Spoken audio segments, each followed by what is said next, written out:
Sentire Media. Hello, you. Just doing a quick technical test here. Sorry to clog up your sound feed. To ask for your forgiveness, I am including a free episode of the NewsCappuccino feature, one of those you can find on Patreon. I hope you enjoy it, and once again, apologies doing some technical updates on my tracking system.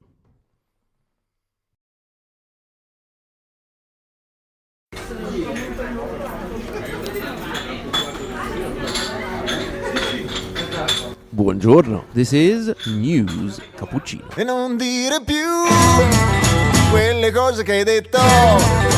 So, today I'm sitting in the bar in our new little hometown of Cavriago. Obviously that means it's new for us because the town itself has been around for over 1,000 years. The square I'm sitting in is Piazza Zanti.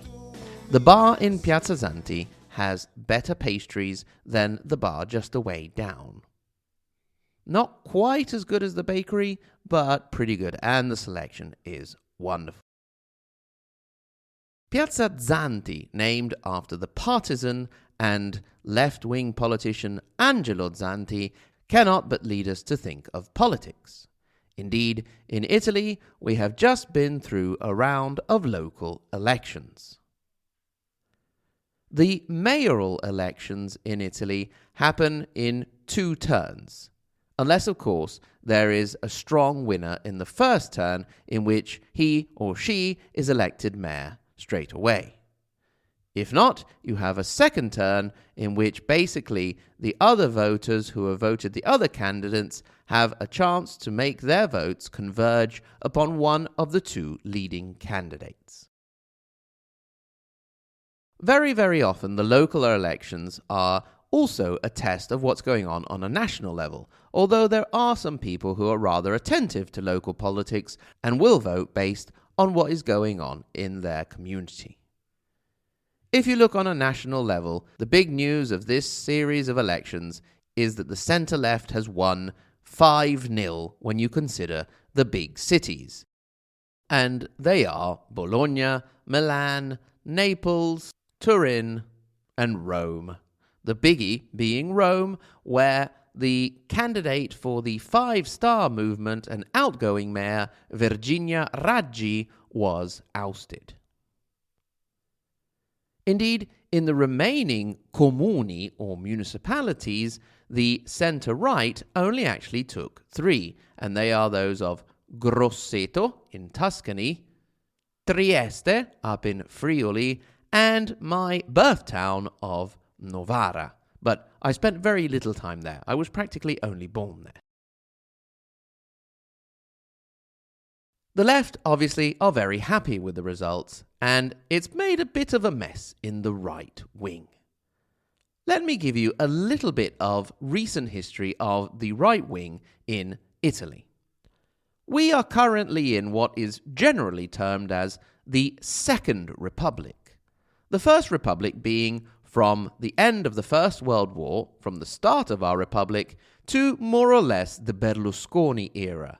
Indeed, the early 90s with the Tangentopoli, with the Kickback City scandal and the subsequent Clean Hands investigation, in a certain sense marked the end of the First Republic because it totally disintegrated such historical parties as the Christian Democrats and the Socialist parties, with important members of both of those parties ending up in jail or in exile. Starting with the Berlusconi era, the centre-right has been generally composed of 3 main parties with other small satellite parties coming and going. Those parties have been Berlusconi's Forza Italia party, the anti-immigration Northern League, which then became the League, La Lega, and some sort of other right-wing party which was, in the past, Alleanza Nazionale, National Alliance, and now is Fratelli d'Italia, brothers, and if you want, sisters of Italy, considering fratello means brother, but as a collective, it can also mean brothers and sisters. The leader of Forza Italia till this day is good old Silvio Berlusconi. The leader of the League is Matteo Salvini. And the leader of Fratelli d'Italia is the only woman in the group, Giorgia Meloni. Now, in the early 90s and all the way up to the 2010s, it was Berlusconi's Forza Italia party that dominated the coalition, going beyond 30% and sometimes reaching up to 40%. The Lega historically played a minor role, staying under 10%, as did the other party, which was Alleanza Nazionale and now Fratelli d'Italia. However, in recent times, that balance has changed drastically. First of all, the Lega overtook Forza Italia and reached very high levels of approval, going above and beyond 30%. In more recent times, instead, it is Giorgia Meloni's Fratelli d'Italia that is gaining ground, becoming almost the first of the three parties. Indeed, after the results of the recent elections, Giorgia Meloni has declared that they need a summit, and that means there's going to be trouble in the centre-right. She has also perhaps gained approval because she has managed to catch the votes of those that are unhappy with the general government coalition. You may or may not know that in this period we have one of our largest majorities supporting the government in our history, with practically every political party except for Giorgia Meloni's Fratelli d'Italia supporting the current Mario Draghi government. The Lega's loss of position may have something to do with a lot of financial scandals they have been involved in, and one in particular recently comes to mind, with Matteo Salvini's personal media guru, a man by the name of Luca Morisi, being caught up in a scandal. Indeed, he was caught doing a drug party with loads of cocaine and 2 young Romanian male prostitutes. This is very, very ironic because the Lega party tends to have a rather homophobic, traditional family view of society. It is also rather interesting because it was this guru, Luca Morisi, who may have orchestrated Salvini's move with the whole "are you a drug dealer" issue. Let me take you back a bit. The year before last, we had regional elections in the region of Emilia-Romagna, the region I live in. Ever since the end of the Second World War, Emilia-Romagna has been governed by the centre-left. But it seemed for a moment in the most recent election that the Lega candidate could finally break that taboo and become governor of the region of Emilia-Romagna. One of the various campaign stunts that Matteo Salvini pulled during that period was to go to an area of Bologna in which the neighbourhood residents were accusing a young North African man of being a drug dealer. Salvini's solution to the problem was to ring his doorbell and ask him, "Are you a drug dealer?"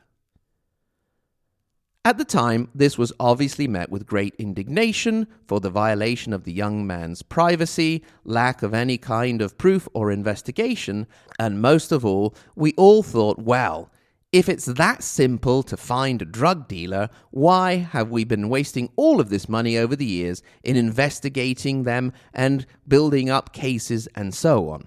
All we had to do all the time was go around ringing doorbells and saying, "Are you a drug dealer?" It is highly, highly ironic, therefore, that Matteo Salvini's media guru was caught in the drug party. And this gave rise to one of my favourite most recent memes. You see Matteo Salvini ringing the doorbell, asking the now iconic question, "Are you a drug dealer?" And you see the speech bubble coming out of the intercom saying, "Matteo, you idiot, it's me, Luca." Anzi vai pure a rimediare, anzi vai pure a rimediare, anzi vai pure a rimediare. Sentire Media. Hey, podcast producers and show hosts. Do you want to join a podcast network that celebrates all things Italian? At Sentire Media, we understand the allure of Italy and its unique culture. Our devoted team of hosts and producers are all driven by their shared passion for Italy. And we work tirelessly to create the best lifestyle podcasts and content that will whisk you away to the very heart of Italy. With us, you can savor the mouth-watering flavors, get lost in the stories from the past, break down the cultural barriers, and truly immerse yourself in the vibrant traditions of this intoxicating country. If you have a great podcast idea or are already in production and would like to join Sentire Media, head over to sentiremedia.com, that's SENTIRE media.com, and find out how to submit your show.